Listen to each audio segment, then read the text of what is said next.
ನೇರವಾಗಿ ನಾನು ಯದುಕುಮಾರ್ ಅವ್ರ ಹತ್ರನೇ ಮಾತಾಡ್ತೀನಿ. ನಿಮ್ಮ ನಾಯಕರುಗಳು ಇಷ್ಟು ತನಕ ಸ್ಟೇಟ್ಮೆಂಟ್ ಕೊಡ್ತಾ ಇದ್ರು. ನನ್ನದು ಒಂದೇ ನೇರ ಪ್ರಶ್ನೆ ಸರ್, ಹೌದು ಸೂತಕದ ಮನೆಗೆ ಹೋಗ್ತೀರಾ, ಅವ್ರ ಜೊತೆ ನೀವು ಕೂಡ ಸೇರ್ಕೊಂಡು ಅಳ್ತೀರಾ, ಹಣಕಾಸಿನ ವ್ಯವಸ್ಥೆ ಬೇಕು ಅಂದ್ರೆ ಅದನ್ನು ಕೂಡ ಮಾಡ್ತೀರಾ, 2 ದಿನ ಹಾಲು ತುಪ್ಪ ಆದ್ಮೇಲೆ ವಾಪಸ್ ಬರ್ತೀರಾ, ಮುಂದಕ್ಕೆ ಏನ್ ಮಾಡ್ತೀರಿ? ಅವ್ರ ಜೊತೆ ನಿಂತ್ಕೊಳ್ಳೋದು ಯಾರು?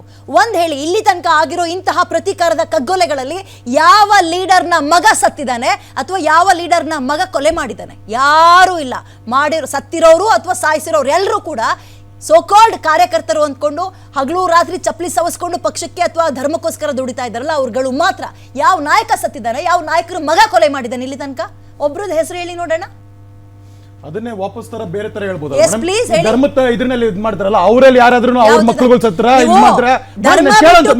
ನಾನೊಂದು ಪಕ್ಷವಾಗಿ ಮಾತಾಡ್ತಾ ಇರೋದು, ಕಾರ್ಯಕರ್ತರ ಜೊತೆ ನಿಂತ್ಕೊಳ್ಳುವಂತದ್ದು ನಮ್ಮ ಪಕ್ಷದ ಕೆಲಸ. ಅಧ್ಯಕ್ಷರಾಗ್ಬೋದು, ವಿರೋಧ ಪಕ್ಷದ ಆಗ್ಬೋದು, ಯಾರೇ ಆಗ್ಬೋದು, ಪಕ್ಷದ ಜೊತೆ ನಿಂತ್ಕೊಳ್ಳುವಂತದ್ದು ಅವ್ರದ್ದು ಯಾವುದೇ ಪರಿಸ್ಥಿತಿ ಆಗ್ಬೋದು ಮೇಡಮ್, ಅದ್ರ ಜೊತೆ ನಿಂತ್ಕೊಳ್ಳೋ ಬಿಜೆಪಿ ಪಕ್ಷ ಹಿಂದೂಗಳ ಹೆಸರು ಹೇಳ್ಕೊಂಡು ವೋಟ್ ಬ್ಯಾಂಕ್ ತಗೊಂಡು ಅಧಿಕಾರಕ್ಕೆ ಬಂದು ಸಚಿವರಾಗಿದ್ದಾರೆ. ಬೇಕಾದಂಗ್ ಮಾಡ್ಕೊಂಡಿರೋರು ನಿಮ್ಮ ಪರವಾಗಿ, ಕಾರ್ಯಕರ್ತರ ಪರವಾಗಿ ಇಲ್ಲಿ ತನಕ ಎಷ್ಟು ಕೇಸ್ಗಳಲ್ಲಿ ನಿಂತ್ಕೊಂಡಿದ್ದಾರೆ? ಸಂಘದ ಹಿನ್ನೆಲೆ ಇರುವಂತವರು, ಸಂಘಟನೆಯಿಂದ ಬಂದಂತವರು, ಸಂಘಟನೆಯ ಕಾರ್ಯಕರ್ತರು ಕಷ್ಟ ಗೊತ್ತಿರೋರು ಮಾತ್ರ ನಮ್ಮ ಜೊತೆ ನಿಂತಿದ್ದಾರೆ. ಬಿಟ್ರೆ ರಾಜಕಾರಣ, ರಾಜಕೀಯನ ಬಿಸ್ನೆಸ್ ರೀತಿ ನೋಡ್ಕೊಂಡು ಅಡ್ಜಸ್ಟ್ಮೆಂಟ್ ರಾಜಕಾರಣ ಮಾಡ್ಕೊಂಡು ಬರುವಂತ ಕೆಲವು ಬಿಜೆಪಿ ನಾಯಕರು ನಮ್ಮ ವಿರುದ್ಧನೇ ಇದ್ದಾರೆ ವಿನ ನಮ್ಮ ಪರ ನಿಂತಿಲ್ಲ. ಯಾರು ಸಂಘದ ಹಿನ್ನೆಲೆಯಿಂದ ಬಂದು ಕೇಸ್ಗಳು ಹಾಕ್ಸ್ಕೊಂಡು ಹೋರಾಟ ಮಾಡ್ಕೊಂಡು ಬಂದಿದ್ದಾರೆ ಅವ್ರು ಮಾತ್ರ ನಮ್ಮ ಪರ ನಿಂತಿದ್ದಾರೆ.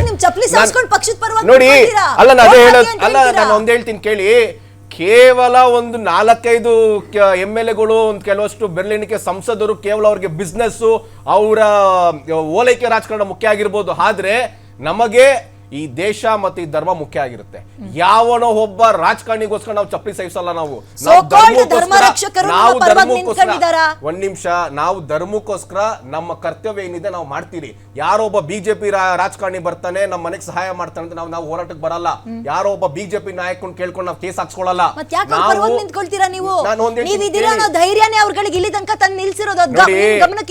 ಅಲ್ಲ, ಒಂದ್ ನಿಮಿಷ, ನಾವು ಇವತ್ತು ಅದೇ ಹೇಳ್ತಾ ಇದೀರಿ. ನಾವು ಅವ್ರ ಪರ ಎಷ್ಟು ನಿಂತಿದ್ದೀರೋ, ಅವ್ರು ತಪ್ಪು ಮಾಡಿದಾಗ ಅಷ್ಟೇ ಖಂಡಿಸಿದಿರಿ. ಅದನ್ನ ತಿತ್ಕೋಬೇಕು, ಅವರು ಮುಂದಿನ ದಿನಗಳು ತಿತ್ಕೋಬೇಕು. ಒಂದು ಉದಾಹರಣೆ ಕೊಡಿ. ಬೇಡ, ಯಾವ್ದು ಬೇಡ, ತೀರಾ ಇತ್ತೀಚಿನದೇ ನೋಡೋಣ. ಪ್ರವೀಣ್ ನೆಟ್ಟಾರು ಹತ್ಯೆ ಆದ್ಮೇಲೆ ಮನೆಗೆ ಹೋದ್ರು, ಕಣ್ಣೀರ್ ಹಾಕಿದ್ರು, ಬಂದ್ರು. ಆಮೇಲೆ ಏನ್ ಮಾಡಿದ್ರು ಅಂತ ಕೇಳಿದ್ರೆ, ಪ್ರವೀಣ್ ನೆಟ್ಟಾರ್ ಹತ್ಯೆ ಆದ್ಮೇಲೆ ಚಿಕ್ಕಬಳ್ಳಾಪುರದಲ್ಲಿ ಒಂದು ಸಂಭ್ರಮಾಚರಣೆ ಮಾಡುವಂತ ಪರಿಸ್ಥಿತಿ ಅರೇಂಜ್ಮೆಂಟ್ ಮಾಡ್ಕೋಬೇಕಾದ್ರೆ ಇಡೀ ಹಿಂದೂ ಪರ ಸಂಘಟನೆಯ ಕಾರ್ಯಕರ್ತರು, ಹಿಂದೂ ಮುಖಂಡರು ಉಗ್ದಿದಾಗ ಅವ್ರು ಬಂದು ನಿಂತ್ಕೊಂಡು, ಹೌದು ನಾನು ಇವತ್ತು ಹೇಳ್ತಾ ಇದ್ದೀನಿ, ಪ್ರವೀಣ್ ನೆಟ್ಟಾರ್ ಹತ್ಯೆ ಕೇಸ್ ಹೇಗೆ ನೀವು ರಾಷ್ಟ್ರೀಯ ತನಿಖಾ ದಳ ಕೊಟ್ಟಿದ್ದೀರೋ, ನನ್ನ ಸ್ನೇಹಿತ ಸುಭಾಷ್ ಶೆಟ್ಟಿಯ ಕೇಸು ಸಹ ನೀವು ರಾಷ್ಟ್ರೀಯ ತನಿಖಾ ದಳ ಕೊಡಬೇಕು. ಏನಕ್ಕೆ ಅಂತಂದ್ರೆ ಅಷ್ಟು ರಾಜರೋಷವಾಗಿ ಬಂದು ಸಾರ್ವಜನಿಕ ಸ್ಥಳದಲ್ಲಿ ನಿಂತು ಭೀಕರವಾಗಿ ಹತ್ಯೆ ಮಾಡ್ತಾರೆ ಅಂತಂದ್ರೆ ಇದ್ರ ಹಿಂದೆ ನಿಷೇಧಿತ ಸಂಘಟನೆ PFI ಅವರ ಕೈವಾಡ ಖಂಡಿತವಾಗ್ಲೂ ಇದೆ.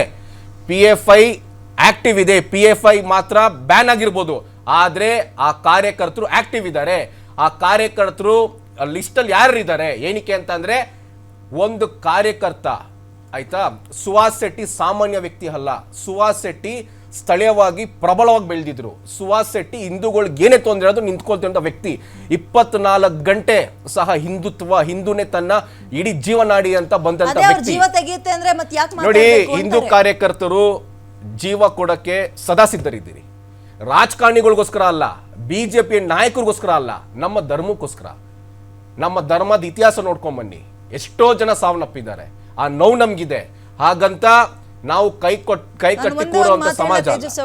ಒಂದೇ ಒಂದು ಮಾತು ಹೇಳ, ನಮ್ಮ ಧರ್ಮಕ್ಕೆ ಜೀವವನ್ನ ಕೊಟ್ಟು ನನ್ನ ಧರ್ಮವನ್ನ ಉಳಿಸ್ಕೊಳ್ಬೇಕಾಗಿರುವ ಅನಿವಾರ್ಯತೆ ಬಂದಿದ್ಯಾ ಅಂತ ಪರಿಸ್ಥಿತಿಗೆ ನಾವು ಹೋಗ್ತೀವಿ. ಹೌದು, ಇವತ್ತು ರಾಜ್ಯದಲ್ಲಿ ಅಂತ ಪರಿಸ್ಥಿತಿ ಇದೆ. ಹೌದು, ಧರ್ಮವನ್ನ ಕಾಯಕ್ಕೆ ಮೇಲೊಬ್ಬ ಇದ್ದಾನೆ, ಅವನ್ಗಿಂತ ಮೇಲ ನಾವು ಹಂಗಾದ್ರೆ ನೋಡಿ. ಅಲ್ಲ, ಧರ್ಮವನ್ನ ಕಾಯಕ್ಕೆ ಮೇಲೊಬ್ಬ ಇದ್ದಾನೆ. ಅಲ್ಲ, ನೋಡಿ, ಧರ್ಮನ ಕಾಯೋದಿಕ್ಕೆ ಮೇಲೊಬ್ಬ ಇದ್ದಾನೆ. ಅವನ ಕೃಪಾ ಕಟಾಕ್ಷ, ಅವನ ಆಶೀರ್ವಾದದಿಂದ ನಾವು ಹೋರಾಟ ಮಾಡ್ತಾ ಇದ್ದೀರಿ. ಎಲ್ಲ ಹೋರಾಟದಲ್ಲೂ ಸಹ ಎಲ್ಲಾ ಹೋರಾಟ ಸಾವಲಂತಿ ಆಗುತ್ತೆ. ಉತ್ತರ ಆ ಉತ್ತರ ಕೊಡೋದು ನೋಡಿ, ಯಾರು ಸಹ ಸಾಯ್ಬೇಕು, ನೀವೇನ್ ನಾವು ಕೊಲೆ ಅನಾಥರೇನ್ರಿ? ಆಗ್ಬೇಕು. ಹಿಂದೂ ರಕ್ಷಕರೆಲ್ಲರೂ ಕೂಡ ನಿಮ್ಮ ಹೆಸರು ಹೇಳ್ಕೊಂಡು ಓಟ್ ತಗೊಳ್ತಾರಲ್ಲ, ನಿಮ್ಮನ್ನ ಮುಂದಕ್ಕೆ ಅವ್ರು ಬಿಟ್ಟು ಅವರು ನಾಚಿಕೆ ಆಗ್ಬೇಕು. ನಾನು ಲಾಭ ಹೇಳ್ತೀನಿ ಮಾಡ್ಕೊಳ್ತಾ ಕೊಡಿ, ಇದಾರಲ್ಲ, ನಾನು ಓಟ್ ತಗೊಳ್ತಾರಲ್ಲ, ನೀವು ಅನಾಥರ. ನೀವು ನಾನು ಈ ಡಿಬೇಟ್ ಬಂದಿದ ತಕ್ಷಣನೇ ನನ್ನ ಸ್ಟೇಟ್ಮೆಂಟ್ ಗಮನಿಸಬಹುದು. ಯಾರು ನಮ್ಮನ್ನ ಹೆಸರು ಹೇಳ್ಕೊಂಡು ನಮ್ಮನ್ನ ಬಳಸ್ಕೊಳ್ಳೋದಕ್ಕಾಗಲ್ಲ. ಬಳಸ್ಕೊಂಡಿದ್ದಾರೆ. ಒಂದ್ ನಿಮಿಷ ಬಳಸ್ಕೊಂಡಿದ್ದಾರೆ. ನೋಡಿ ನಮ್ಮ ನಾಯಕರು ಜಗದೀಶ್ ಕಾರಂತರು ತುಂಬಾ ಚೆನ್ನಾಗಿ ಹೇಳಿದ್ದಾರೆ. ನಮ್ಮನ್ನ ಬಳಸ್ಕೊಳ್ಳೋದಿಕ್ಕೆ ನಾವು ವೇಶ್ಯರಲ್ಲ, ನಮ್ಮನ್ನ ಬಳಸ್ಕೊಳ್ಳೋದಿಕ್ಕಾಗಲ್ಲ. ಆ ಪದ ಹೇಳ್ಬೇಡಿ. ಕೆಲವೊಂದು ಹೇಳ್ತಿದ್ದೀನಲ್ಲ, ಈ ಹೋರಾಟದಿಂದ ಬಂದಿಲ್ದಿರೋಂಥ ರಾಜಕಾರಣಿಗಳು, ಬಿಸ್ನೆಸ್ ಮಾಡ್ಕೊಂಡಿರುವಂತ ರಾಜಕಾರಣಿಗಳು, ಪಕ್ಕದಲ್ಲಿ ಬ್ಯಾರಿಗಳ ಹತ್ರ ಕೆಲವೊಂದು ಜಿಹಾದಿ ಮನಸ್ಥಿತಿ ಇರುವಂತ ಮುಸಲ್ಮಾನರ ಜೊತೆ ವ್ಯವಹಾರ ಮಾಡ್ಕೊಡುವಂತ ರಾಜಕಾರಣಿಗಳು, ಅವ್ರಿಗೇನೋ ಇರ್ಬೋದೇನೋ. ಆದ್ರೆ ಸಂಘದಿಂದ ಬಂದಂತ ಎಷ್ಟೋ ರಾಜಕಾರಣಿಗಳು ಇವತ್ತು ಧರ್ಮದ ಪರವಾಗಿ ನಮ್ಮ ಜೊತೆ ನಿಂತಿದ್ದಾರೆ, ಮುಂದೆ ಕೂಡ ನಿಲ್ತಾರೆ. ಕೆಲವರು ಬೆರ್ಲಿನಿಗೆ ಜನ ನಿಲ್ಲಲ್ಲ, ಅವ್ರ ಬಗ್ಗೆ ನಾವು ತಲೆ ಕೆಡ್ಸ್ಕೊಳ್ಳೋದು ಬೇಕಾಗಿಲ್ಲ. ಎಲ್ಲರೂ ಬಂದು ನಮ್ಮ ಪರ ನಿಂತ್ಕೋಬೇಕು, ನಾವು ಅದು ಕೇಳೋದು ಇಲ್ಲ. ನಮ್ಮ ಹೋರಾಟ ಏನಿದೆ, ನನ್ನ ಕರ್ತವ್ಯ ಏನಿದೆ, ನನ್ನ ಕರ್ತವ್ಯ ಏನಿದೆ ನಿಮಗಿಲ್ವಾ? ಏನ್ ಹೇಳಿ? ನಮ್ಮ ಸಪೋರ್ಟ್ ನಿಮಗೆ ಬೇಕು, ಬೆಂಬಲ ಬೇಕು ಅಂದ್ರೆ ನಮ್ಮ ರಕ್ಷಣೆಗೆ ನಿಂತ್ಕೊಳ್ಳಿ, ಆಗಲ್ಲ ಅನ್ನೋನ್ನ ತೆಗೆದು ಪಕ್ಷದಿಂದ ಹೊರಗಾಕಿ ಅಂತ ಹೇಳೋ ಧೈರ್ಯ ನಿಮ್ಗಿಲ್ವಾ? ನೋಡಿ, ಆ ಧೈರ್ಯ ಇರೋದಿಕ್ಕೇನೆ ನಾವ್ ಏನ್ ಹೋರಾಟ ಮಾಡಬೇಕು ಅದನ್ನ ಹೋರಾಟ ಮಾಡ್ಕೊಂಡ್ ಬಂದಿದ್ದೀರಿ. ನಿಮ್ಗೊಂದು ಉದಾಹರಣೆ ಕೊಡ್ತೀನಿ, ಒಂದು ಸ್ಪಷ್ಟನೆ ಕೊಡಕ್ಕೆ ಇಷ್ಟಪಡ್ತೀನಿ. ಯಾವ ಒಬ್ಬ ಹಿಂದೂ ಕಾರ್ಯಕರ್ತ ಯಾರು ನನ್ನ ಹಿಂದೆ ಇದ್ದಾನೆ, ಯಾರೋ ಒಬ್ಬ ರಾಜಕಾರಣಿ ಇದ್ದಾನೆ ಅಂತ ಹೋರಾಟಕ್ಕೆ ಬರಲ್ಲ ಅಕ್ಕ. ಇವತ್ತು ಒಬ್ಬ ಹಿಂದೂ ಹೋರಾಟಗಾರ, ಒಬ್ಬ ಹಿಂದೂ ಕಾರ್ಯಕರ್ತ ಹೋರಾಟಕ್ಕೆ ಬರ್ತಾನೆ ಅಂತಂದ್ರೆ ಅವನ ತಂಗಿಯ ರಕ್ಷಣೆಗೋಸ್ಕರ. ಇವತ್ತು ಎಷ್ಟು ಮಟ್ಟಕ್ಕೆ ಲವ್ ಜಿಹಾದ್ ಆಗ್ತಿದೆ, ತನ್ನ ಗೋಮಾತೆ ರಕ್ಷಣೆಗೋಸ್ಕರ. ಗೋಮಾತೆ ರಕ್ಷಣೆಗೋಸ್ಕರ ಇವತ್ತು ತಂಗಿ ಅನಾಥೆ ಆಗ್ತದೆ. ನಮ್ಗೆ ದುಃಖ ಇದೆ. ಆ ಅಣ್ಣ ಅನಾಥ ಆಗಿರೋದು ಯಾವ್ದಕ್ಕೆ? ಧರ್ಮಕ್ಕೋಸ್ಕರ. ಇವತ್ತು ಆ ತಂಗಿಗೆ ಎಷ್ಟು ನೋವಿದೆ, ನಮಗೂ ಅಷ್ಟೇ ನೋವಿದೆ. ಆ ಮಾತು ಎಲ್ಲಿ ತನಕ ಇರುತ್ತೆ ನೋಡಿ, ಎಲ್ಲಿ ತನಕ ಇರುತ್ತೆ ಅಂತ ಅಂದ್ರೆ ರಾಜ್ಯದಲ್ಲಿ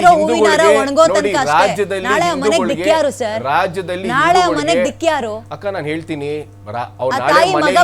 ಯಾರು ತಂದು ಕೊಡ್ತಾರೆ? ಖಂಡಿತವಾಗ್ಲೂ ನೋವು, ಹೆಂಡತಿ ಕುಂಕುಮ ಅಳಿಸಿದಾಗ ಹಚ್ಚೋಕ್ ಯಾರು ಬರ್ತಾರೆ? ಅಪ್ಪ ಅಮ್ಮ ಬೇಕು ಅಂತ ಮಗು ಹತ್ರ ನೋವಿದೆ. ನಾನು ಅವನ ಆತ್ಮೀಯ ಸ್ನೇಹಿತ ಸಮರ್ಥಿಸ್ಕೊತಾ ಅಲ್ಲ. ಹಾಗಂತ ಯಾವ್ದೋ ಒಂದು ಹತ್ಯೆ ಆಯ್ತು ಅಂತ ಅನ್ಬಿಟ್ಟು ಕಾರ್ಯಕರ್ತರು ಕೈ ಕಟ್ಟಿ ಕೂರೋದಿಲ್ಲ. ಪ್ರತಿಕಾರ ಹೋಗ್ತಾ ಇದ್ರೆ ಇವತ್ತು ಸುಹಾಸ್ ಮತ್ತೆ ನಾಳೆ 10 ಜನ ಆಗ್ತಾರೆ. ಯಾಕೆ ಸಹಾನುಭೂತಿ ಅನ್ನೋದೇ ಇಲ್ಲ? ಒಂದ್ ನಿಮಿಷ, ಸುಹಾಸ್ ಶೆಟ್ಟಿ ಹಿಂದೂ ಸಂಘಟನೆಗಳು, ಹಿಂದೂ ನಾಯಕರು ನಾವು ಹೋರಾಟ ಮಾಡ್ತಾ ಇದೀವಿ ಅನ್ನೋ ಒಂದು ಕಾರಣಕ್ಕೋಸ್ಕರ ನಾವೆಲ್ಲರೂ ಉಳಿದಿದ್ದೀವಿ. ಬರೀ ಒಬ್ಬ ಸುಹಾಸ್ ಶೆಟ್ಟಿ ಅಂತಲ್ಲ, ಸುಹಾಸ್ ಶೆಟ್ಟಿ ಜಾಗ ಅವರು ಕೂಡ ಹೋರಾಟ ಮಾಡಿಲ್ಲ ಅಂತಂದ್ರೆ ಹೇಳ್ತೀನಿ ಕೇಳಿ. ಸುಹಾಸ್ ಶೆಟ್ಟಿ ಇರ್ಬೋದು, ನಾನಾಗಿರ್ಬೋದು, ಯಾರೇ ಆಗಿರ್ಬೋದು, ನಾವ್ ರೆಡಿ ಇದೀರಿ. ನಮ್ಮ ಜೀವ ಈ ಧರ್ಮಕ್ಕೋಸ್ಕರ ಅರ್ಪಣೆ ನಾವು ರೆಡಿ ಇದೀರಿ. ನಿಮ್ಮನ್ನ ಕಾಯ್ಕೊಂಡು ಮನೇಲಿರೋರ್ ಕತೆ ಏನು ಸರ್? ನೋಡಿ, ನಮ್ಮನ್ನ ಜನ್ಮ ಕೊಟ್ಟಿರೋರು ನಾವೆಷ್ಟು ಗಟ್ಟಿಯಾಗಿದ್ದೀರೋ ಅದಕ್ಕಿಂತ ಗಟ್ಟಿಯಾಗಿ ನಮ್ಮ ತಂದೆ ತಾಯಿ ಇರ್ತಾರೆ. ತಂದೆ ತಾಯಿ ಆಶೀರ್ವಾದ, ದೇವರ ಆಶೀರ್ವಾದದಿಂದ ಸುಹಾಸ್ ಮನೇಲಿ ಹೇಳ್ತಾರೆ ಅನ್ಕೊಂಡಿದ್ದೀರಾ ನೀವು? ಅಲ್ಲ, ಒಂದ್ ನಿಮಿಷ, ಇದೇ ಮಾತನ್ನ ಪ್ರವೀಣ್ ಅವ್ರ ಮನೇಲಿ ತಾಯಿ ಹೇಳಿದಾರೆ ಅಂತ ಅನ್ಕೊಂಡಿದ್ದೀರಾ? ಹರ್ಷ ಅವ್ರ ಅಪ್ಪ ಅಮ್ಮನ ಇದನ್ನ ಒಪ್ಕೊಂಡ್ರು ಅಂತ ಅನ್ಕೊಂಡಿದ್ದೀರಾ? ಒಂದು ನಿಮಿಷ ಹೇಳ್ತೀನಿ ಕೇಳಿ. ಸಾವಾದಾಗ ಪ್ರತಿಯೊಬ್ಬರಿಗೂ ತುಂಬಾ ನೋವಾಗುತ್ತೆ. ಆದ್ರೆ ನಾವ್ ಏನೋ ಹೋರಾಟ ಮಾಡಿದ್ರೆ ಸುಮ್ಮನೆ ಇದ್ಬಿಟ್ರೆ ನಮ್ ಸಾವಾಗಲ್ವಾ? ಖಂಡಿತ ಸಾವಾಗುತ್ತೆ. ನಮ್ಮ ಸಾವುಗೊಂದು ಅರ್ಥ ಇರಬೇಕು. ನಾವು ಹೋರಾಟ ಮಾಡ್ತಿದ್ದೀರಿ. ನಮ್ಮ ಹೋರಾಟ ಈ ತರ ಏಡಿಗೊಳಗೆ ಬಂದು ಭೀಕರವಾಗಿ ಹತ್ಯೆ ಮಾಡ್ತಾರಲ್ಲ, ಆ ಸಾಯಿಸೋರ್ ರಾಜ್ಯದಲ್ಲಿ ಕಾನೂನು ಎಷ್ಟು ಯಾಮಟ್ ಹದ್ಗೆಟ್ಟಿದೆ, ಅದನ್ನ ಪ್ರಶ್ನೆ ಯಾಕೆ ಮಾಡ್ತೀರಾ ನಾವು? ಎಲ್ಲಿವರೆಗೂ ಈ ತರ ನಮ್ಮ ಹಿಂದೂ ಕಾರ್ಯಕರ್ತರು ಹತ್ಯೆ ಮಾಡ್ತಾರೆ? 38 ಹಿಂದೂ ಕಾರ್ಯಕರ್ತರು ರಾಜ್ಯದಲ್ಲಿ ಹತ್ಯೆ ಆಗಿದ್ದಾರೆ. ನನ್ನ ಸ್ನೇಹಿತ ಸುಹಾಸ್ ಶೆಟ್ಟಿ ಕೂಡ ಸೇರಿ 38 ಹಿಂದೂ ಕಾರ್ಯಕರ್ತರು. ಸೊ ಅದು ಜಾಸ್ತಿ ಆದ್ರೂ ಪರವಾಗಿಲ್ಲ ಅಂತಾರ ನಿಮ್ಮ ಮಾತಿನ ನೋಡಿ, ಜಾಸ್ತಿ ಆಗಂತ ನಾವು ಧರ್ಮಕ್ಕಂತ ಪರಿಸ್ಥಿತಿ ಬಂದಿಲ್ಲ ಸರ್. ನಾನು ಒಂದು ಪಶ್ಚಿಮ ಬಂಗಾಳದಲ್ಲಿ ಯಾರು ಹೋರಾಟ ಮಾಡಿಲ್ಲ,